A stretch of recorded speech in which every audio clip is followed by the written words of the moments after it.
spending a fortune on this kitchen.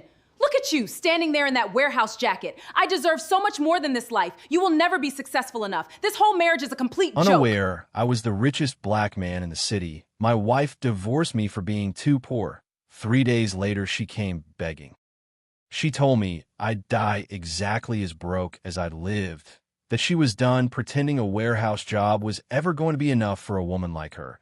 And she said it loud enough that the contractor standing in our doorway with a clipboard in his hand stopped pretending not to hear. My name is Johnson Frederickson, and I want you to understand something before this story goes any further. I had heard versions of that sentence for years. Softer versions said behind closed doors, in the space between arguments about money we didn't actually need to have. This was just the first time she'd said it in front of a stranger. The first time she'd let the mask slip all the way off in daylight. I was 42 years old, standing in the kitchen of a house I'd paid cash for 8 years earlier, wearing the same Navy work jacket I'd worn to a job site that morning, and my wife of 11 years was looking at me like I was something she'd settled for. Behind her, on the counter, sat a stack of paint swatches for a kitchen renovation she'd been planning for a house she apparently believed we couldn't really afford. Not because the money wasn't there, but because she had never once asked where the money actually was. That's the part one need you to sit with. 11 years of marriage, and Nina had built an entire understanding of who I was out of what she could see. The truck, the jackets, the way I never talked about work at dinner parties, never posted anything, never let a number slip in front of her friends. She filled in the blanks herself, and what she filled them with was disappointment. The contractor mumbled something about coming back later and let himself out. Nina didn't even watch him go. She was still looking at me, waiting for the hurt to show up on my face the way it always used to. I didn't give her that. I hadn't given her that in a long time, if I'm honest. What I gave her instead was a kind of stillness that I think unsettled her more than anger ever could have. Because what she didn't know, what she had never once thought to ask in 11 years of marriage, was that there was a folder sitting in a locked drawer in an uptown law office 3 miles from where we stood, prepared months earlier by a woman named Roberta Callahan. And that folder told a version of my life that had nothing to do with the man Nina thought she'd married beneath. I let her believe what she wanted to believe. I always had. She had no idea what she'd just started. Please, before I continue, kindly like, share, and subscribe for more interesting stories. The process server found me at the loading dock 2 mornings later, papers in hand, while Dion and Marcus loaded a truck 10 feet away and pretended not to watch. Irreconcilable differences, the filing said. Attached was Trent Holloway's proposed settlement, built on an estimate of my business interest that made me almost laugh out loud in front of my own employees. I didn't laugh. I folded the papers once, tucked them under my arm, and thanked the server like he'd delivered a package I'd been expecting. Because in a way, I had been. I walked back into my office, closed the door, and read the number Trent's team had assigned to Ferrorite Holdings. Off by 3 commas. Not close. Not even the right neighborhood of close. I thought about my father then, standing in his 2-bay shop in Douglas County, telling me that a man who shows his hand too early gets robbed by people who never even had to work for it. I'd spent 16 years making sure nobody could see my hand. Nina's lawyer had just built his entire opening move on a number that didn't exist. Nobody in that filing had any idea what was actually sitting 3 miles away in Bobby Callahan's office. That evening, staying late at Ferrorite, I noticed the moving company's card on our kitchen counter, a quote already requested, dated 4 days before she filed. I remembered her photographing my father's old watch the week before, angling her phone like she was documenting evidence instead of admiring an heirloom. At the time, I'd told myself she liked the craftsmanship. Now I understood. She'd been building her own case long before she ever walked into Trent Holloway's office. I didn't confront her. Confrontation was never how my father operated, and it wasn't how I operated either. Instead, I picked up my phone and called the one person outside Bobby who had always known the truth of what Ferrorite actually was. Wanda Pruitt answered on the second ring, the way she always did, like she'd been waiting. "Pull the full file," I said. For words, nothing else. There was a pause on her end, not confusion, just recognition. Wanda had spent 10 years watching Nina call this company my little trucking thing at company holiday parties, watching me smile and let it go every single time. "It's time," she asked. "It's time," I said. Bobby Callahan's office sat on the 14th floor uptown. Tombstone deals framed along the wall behind her desk, my name conspicuously absent from every one of them by design. She already had the filing open when I walked in, red pen resting beside it like a scalpel waiting on a tray. "He's going to build his entire case on a number that isn't even close to real," she said, not looking up. "And I'm going to let him, right up until the moment it matters." I asked her why not correct it now, and this quickly. She finally looked up. "Because men like Trent Holloway don't respect quiet math. They respect the moment the math becomes undeniable in a room where they can't spin it. We give him rope, Johnson. We don't hand him scissors." I trusted her. I trusted her since the day she structured my first commercial lease, back when ferrorite was one truck and a prayer. She slid a folder across the desk, separate property documentation, dated years before the marriage soured, filed and airtight. "Read it," she said. "Then forget it exists until I tell you otherwise." Across town, Trent Holloway was already on a call with Nina, promising her a fast settlement and a bigger house, dismissing me as a man who ran, in his words, a glorified moving company. He hadn't pulled a single corporate filing, hadn't checked a single county record. When I heard about it secondhand, through a mutual friend who meant it as a warning, I didn't feel the sting Nina probably expected.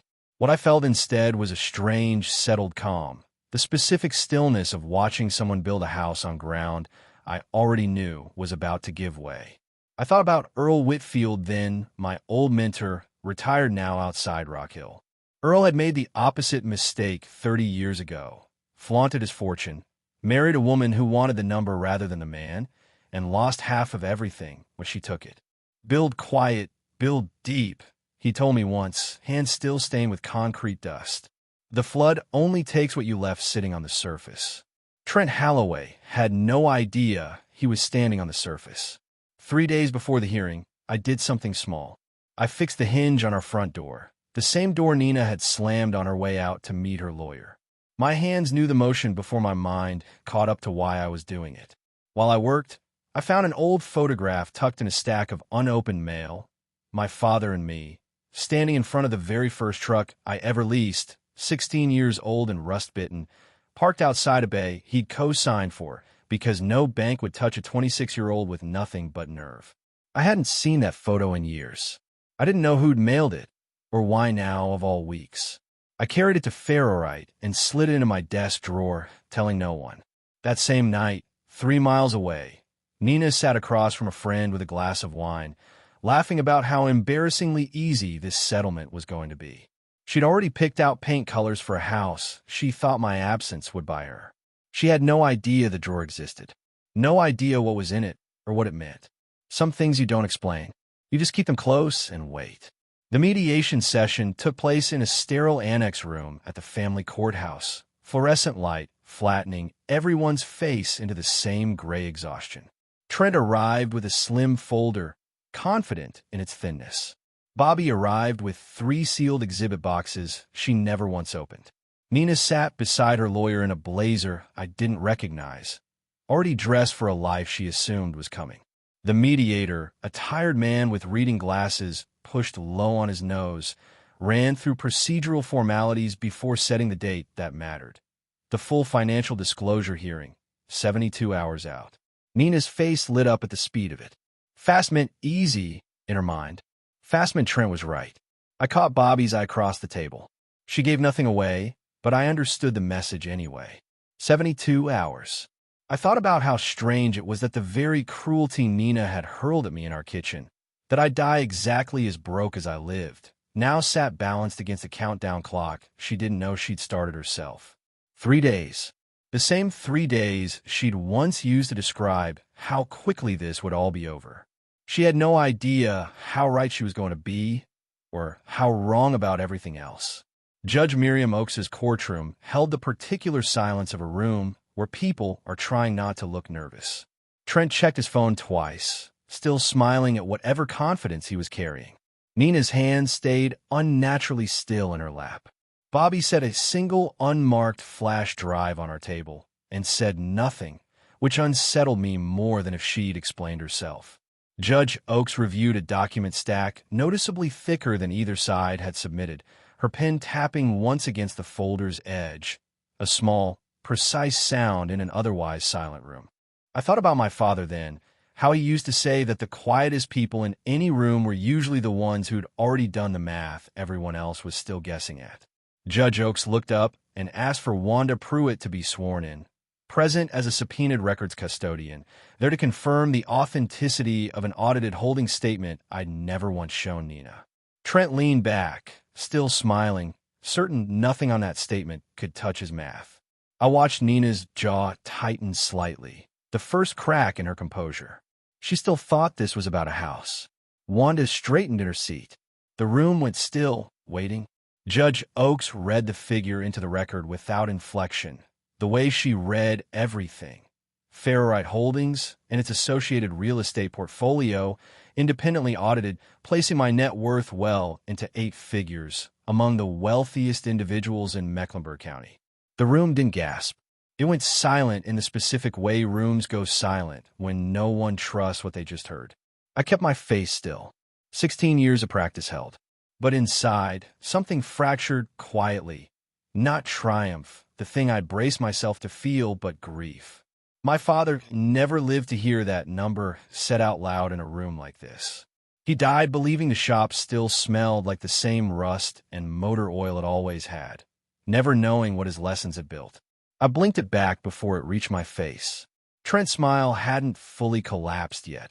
It was still catching up to what his ears had just processed. Nina's hand froze mid-motion over her phone, thumb hovering above a half-typed text to the friend she'd laughed with over wine 3 nights earlier. No sound came out of her. No gasp, no whisper, nothing. Just her hand, frozen, and her eyes locked on Judge Oakes like the number might still be recalled if she stared hard enough. I didn't look at her. I looked at the flash drive still sitting untouched on our table and understood, finally, why Bobby had never opened it. She hadn't needed to. The truth had been enough. During recess, Bobby found me in the hallway and handed me a coffee I hadn't asked for. "Your father would have told you not to enjoy this part too much," she said. I let out a breath. I felt like I'd been holding since the kitchen 3 days and a lifetime ago.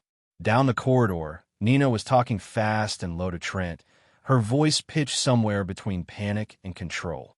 I watched Trent's expression shift as he scrolled through the exhibit summary he apparently hadn't bothered reading before today. That number was in the filing the whole time. I heard him say, not quite believing it himself.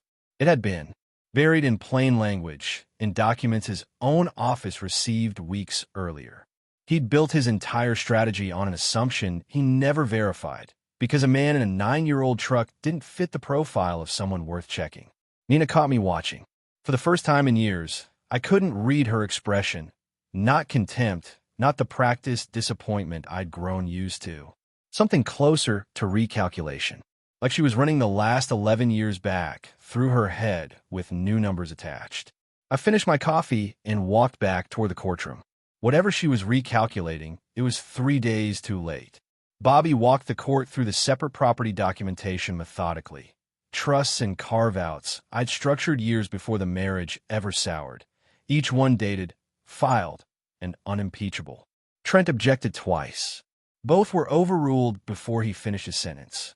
I watched Nina's composure finally give out in one small, involuntary way, her pen tapping arrhythmically against the table, quick and uneven, the first physical tell I'd seen from her in 11 years of marriage.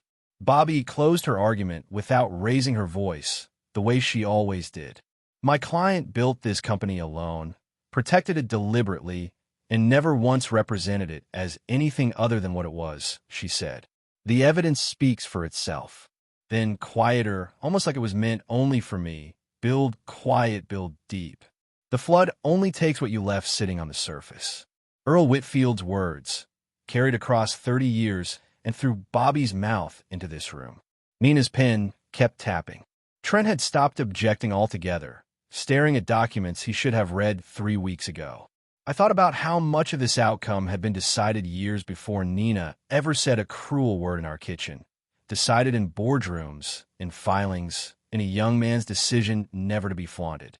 The settlement was finalized cleanly, fair under the law, and under Bobby's careful architecture, almost entirely favorable to the estate I'd spent 16 years protecting. Nina walked away with far less than the embarrassingly easy outcome she'd promised her friend over wine. 3 days after the divorce was finalized, my phone rang. Not the friend from that night. Not Trent. Nina. I let it ring out. Instead, I opened the drawer at Ferrorite where I'd kept the photographs since that quiet evening fixing the front door. My father and me, 16 years old and rust-bitten, standing in front of the first truck he co-signed for when no one else would. I thought about the words she'd said in our kitchen, the ones that opened all of this, that I'd die exactly as broke as I lived. She'd been right, in a way she never intended. The man she married that day did die. The version she'd built out of a truck and a jacket and 11 years of her own assumptions. What walked out of that courtroom was someone.